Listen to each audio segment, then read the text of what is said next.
Missouri Western is a place for people to further their education. But college is about more than just education. It's a place to learn to express yourself, and one way many students choose to do so is tattoos. Tattoos have been a part of many cultures all across the world for centuries, and the appeal seems to still be strong amongst the tattoo lovers of today. While in the past tattoos have been performed as a rite of passage or for religious purposes, today people ink their body for any number of reasons, varying from an art piece to something very close to their heart.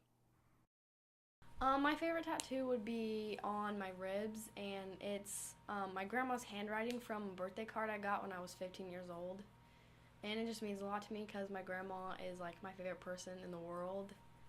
And it's just special because it's her handwriting, so it's really like personal. Now, that's not to say that some people don't see tattoos as being taboo still. For many years, if you had a lot of visible tattoos, it could be harder to get a job, and some people may even look at you in a bad way. Recently, however, tattoos are becoming more and more acceptable in modern day society.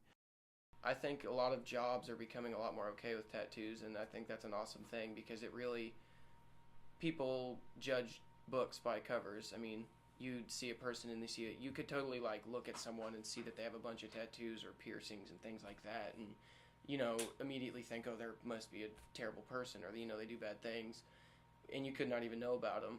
And that's how I've met a person like that who, I mean, he looked like a real rough guy.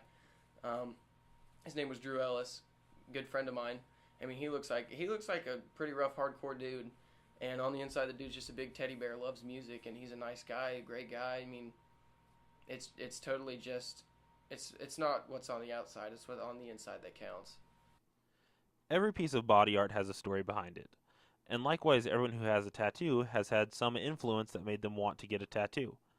This influence could be some event or loved one that we want to immortalize, or maybe someone that we look up to has had an impact on how we view tattoos.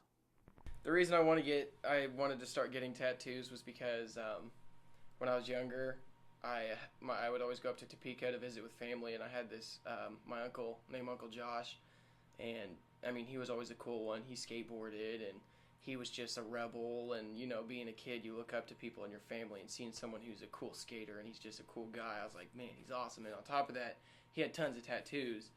And so one time we were up there, I think it was for Thanksgiving.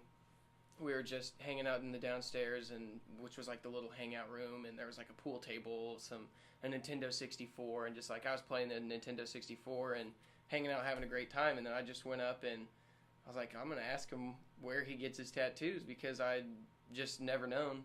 I knew what tattoos were, I just didn't know where he get them. So I asked him, and he jokingly told me he gets them from cereal boxes. And it was a joke on his behalf, but I was so young, I'd never known where he got them. I thought he was serious. So from that day forward until I was about 13 years old, and I was probably about around 6 when he told me. Until I was about 13 years old, I would just come home every day after school. If there was a new box of cereal, I'd sprint to it and open it up, see if I could find tattoos, and never did. And I got disappointed until I just thought about it, and I looked it up, and I saw that you get tattoos in tattoo shops. So whether tattoos aren't your thing, or maybe you're already tattooed, or you could still be checking in cereal boxes, tattoos are one of the oldest ways to express yourself and don't seem to be going anywhere soon.